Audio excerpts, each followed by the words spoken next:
All right, next debates. Remember, unhinged. Justin, thank you for interrupting. That's what I want. Just get at it, guys. Let's go. Come on. So what third party deal should be announced for Game Pass? Now, maybe this is a service. Maybe this is a game. Maybe this is a partnership. What third party deal should be announced for Game Pass at this showcase? Cicero, you requested first the whole episode, so it is you again. Remember, gentlemen, gloves are off. Unhinged. Let's go. I am unhinged. This is long overdue. Should I just go first then? No. Opening arguments, I am still directing. Go ahead, Cicero. The thing that hasn't been on Game Pass, that needs to be on Game Pass, of course, is Ubisoft Plus.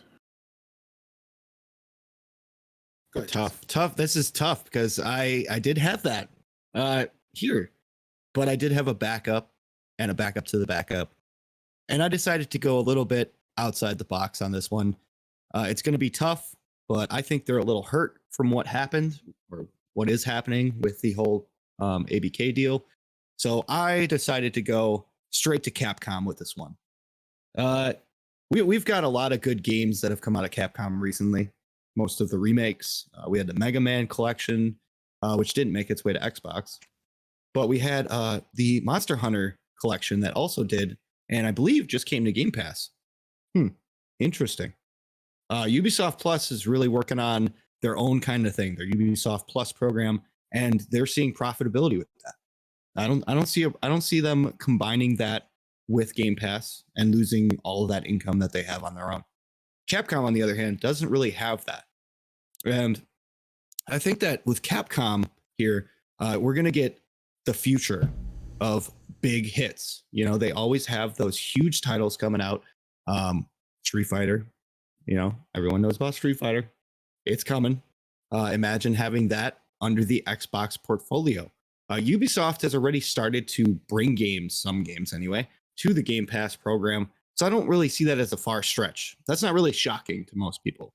I would see if they were to do that, it'd be believable and it wouldn't really shock anyone. It wouldn't be a surprise. But Capcom, on the other hand, would blow people out of the water to hear all of the Resident Evils are coming. We're getting the rights. We're going to be able to have those under our blanket of Microsoft. And that would make a lot of people happy. One, because they're trying to get into like the Japanese market. And that's huge. That's a big way into RPGs and all those type of games. But Ubisoft, on the other hand, is not. That's something that is kind of not even worth it. I wouldn't say not even worth it, but I don't think it's worth it at this point. They don't have a lot riding on them. You know, they have these games that have been delayed and canceled and brought out, canceled, and then it's a train wreck. You know, it's sad because I love Ubisoft just as much as everyone else. But Capcom, on the other hand, is in a glory day. They are bringing out title after title, which is big hit, which would shock the world to see it straight into Game Pass. So, what you're saying about Ubisoft isn't necessarily right. So there have been a lot of delays, and that is a problem for them.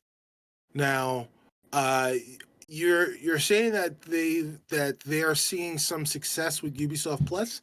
I don't know that they are. I know that there are people that have it. This guy, but I do too. Right, but I don't know. So right, you and I are the only two people that I know that have the service, and I know a lot of people aren't necessarily talking about the service. Now, what I also know is that Microsoft, a $1 trillion company, in their Xbox division, has been making a lot of acquisitions and trying to do their very best to change the conversation around gaming or evolve gaming from platforms and everything else to content and content delivery. And part of doing that is having a portal where all of the content is available to the consumer, and they can go to one place and they can get a subscription, right? Like, so one thing that was really cool when Netflix became what Netflix is, right? Was before there were other streaming services, was like, oh, hey, here's this place where I've got all the movies and all the things that I watch, and there are no commercials, and it's so much better than cable because it's got all the movies that I want and all that stuff, and I can just pay this one price and I can get that. And I can get all that stuff, and I can get rid of cable, and the stuff that I don't have on cable or the stuff that I don't have on Netflix, whatever. And then more services came out, and it was like, ooh, I can get that, and they've got great shows, and this place has great stuff. And now we've gotten to a point where there's so many services where you're like, man, I wish there was just like one app where all of the services that I have were in this one place. And maybe they could be on a box and I could just, control them, and it would like come through like a cable. Well, that's where we are right now with these gaming services, right? So we had Stadia, and we have Luna, and we have all these other ones, and Ubisoft Plus, and the content is kind of there, but it's not really there. But Game Pass is the service that is staying. And Steam Deck is not a service. Steam is a service, and that's kind of staying. But like Ubisoft Plus can probably see the writing on the wall and figure out a way to lump themselves together with Game Pass in a way that makes financial sense for both organizations, and who the person that winds up winning, or the party that winds up winning, is the consumer. Because again, here's a way for us to consolidate all of the games or most of the games into one place, and it doesn't really matter where you wind up consuming that content. It's the fact that that content is available to you. I can hear you there. Let's look at the market caps, right? So Ubisoft sitting at 7 million and Capcom over at 4.9, almost 5. So they're very, very close, Right. In market caps there. It's about the content you're going to get. Like I said, Ubisoft has already started adding some games to Game Pass. And Capcom's done one or two here and there, so I can't deny that as well. But it's the amount of catalog Capcom has in the back, the legacy titles, the titles that everyone remembers. Those are the titles that get added to Game Pass day one. Those are the ones, as soon as they announce, hey, we've sparked a deal with Capcom, these games are coming. You've got a portfolio of legacy titles coming.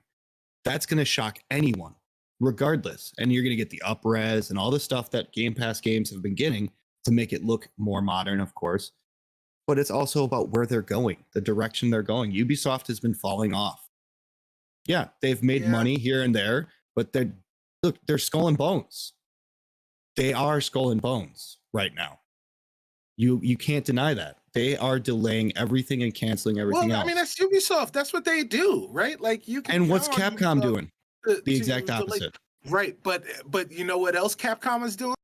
Is doing lots of exclusivity deals or timed exclusivity deals with PlayStation, and they'll continue to do that. And there's no way that Capcom. That's why I didn't pitch Square Enix. I pitched Capcom. No way that Capcom, a Japanese company, would partner with Microsoft, an American company, over Sony, another Japanese company. Hey, dollars speak millions. When they've already had an established relationship. There is one thing that you've got to understand about the Japanese culture, is that while they are capitalistic, they are Zionistic first. They will almost always go with a fellow countryman than going with a foreigner, especially an American. That's why this would be shocking enough at its heart, because you'd get that deal. Sure. I mean, if we wanted to play in the world land of make believe, right? Like, sure. If we want to play in the land of make believe, then we can go ahead and we can talk about Capcom coming over to Game Pass and how wonderful that would be, and the back catalog and all that stuff. But if we want to talk about something that could actually happen, Ubisoft Plus coming to Game Pass is a thing that could actually happen, and I suspect probably will happen at some point. That's the point. In the it's not shocking at all because it's already starting to happen. It's trickling in. But with this case, what does Ubisoft have to gain from doing that? Because their service isn't good enough. They need to go to a different streaming service. They'll get the money. Capcom doesn't have that. They don't have that streaming service. So if they were to gain that quarter to their business model and have the streaming aspect and also the sales of hard copies and discs, that's a benefit for Capcom as a whole, opposed from Ubisoft getting rid of their own subscribers and moving into Game Pass Plus. You know what would happen? You know what would happen with that is the exact same thing that would happen from Capcom. They would get this deal from Microsoft, then they would go to Sony and say, hey, this is what Microsoft's offering us. Can you offer us something similar? And they can. And Sony will say, yes, we can. We will go ahead and we will add you to PlayStation Plus. And that would be the thing, right? To whatever the PlayStation Now Plus thing, whatever the tier thing that I belong to is, right?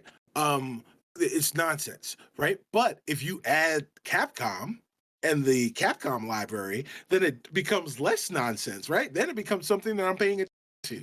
And I think that point's completely mute, Cicero, because Ubisoft can go to Sony and do the same exact thing. But they won't go to Sony and do the same thing. It makes more sense for them to go to Microsoft, or for Microsoft to go to them and say, hey, you wanna do this thing? Remember how Cicero, EA was doing the thing? And now I had a dream, Cicero. I had a dream, right? That Sony and Microsoft can get together. Okay. And be friends. All right. And I believe that in the future, that is the smartest choice to help everyone. The smartest choice is that Sony and Microsoft get together? Yeah. That's the dream. Right? Yep. Dogs and cats sleeping together. Yeah, that happens. Hysteria, right? The thing about it's about plausibility, right? So while I enjoy the feats of fancy that you're going on with this Capcom thing, it's about how plausible it is. And what's more likely to happen in the scenario that I pointed out, which is at every single turn, Capcom goes to Sony and finds out from Sony if they're interested in working together in a partnership, as opposed to courting Microsoft, because Microsoft is an American company and Sony is a Japanese company just like them. Ubisoft, on the other hand, is likely to wind up in Game Pass at some point. I'm actually surprised that it isn't already in there, just like EA Access was. I don't know. I don't understand what the gain would be for gamers. Ubisoft going into Game Pass, sure. We get all of the games that are out and have been out. People have been playing for years now. Content delivery. What's coming in the future? Content delivery is Assassin's we would get Creed. They can't pitch that and be like, oh, all the future games that we're canceling are going to come to Game Pass eventually. Yeah, sure. Capcom's got a golden age going on. That's why we would get the first games that are coming out of Capcom. Won't come. And fans would go nuts. Yeah. All right, I'm calling it. Good job, guys. Unhinged. I love it. I had a dream. Cicero's foaming at the mouth there. Cicero, I had a smile on my face when you said it's about plausibility. I love it because that's all right. Justin, Cicero's got you on this one. Mike from Test Your Might here. Thanks for listening to this debate topic from the latest episode of Test Your Might. If you'd like to listen to the full podcast, check out the links below. Please subscribe to the channel over to my left and check out this playlist to my left as well. Bye.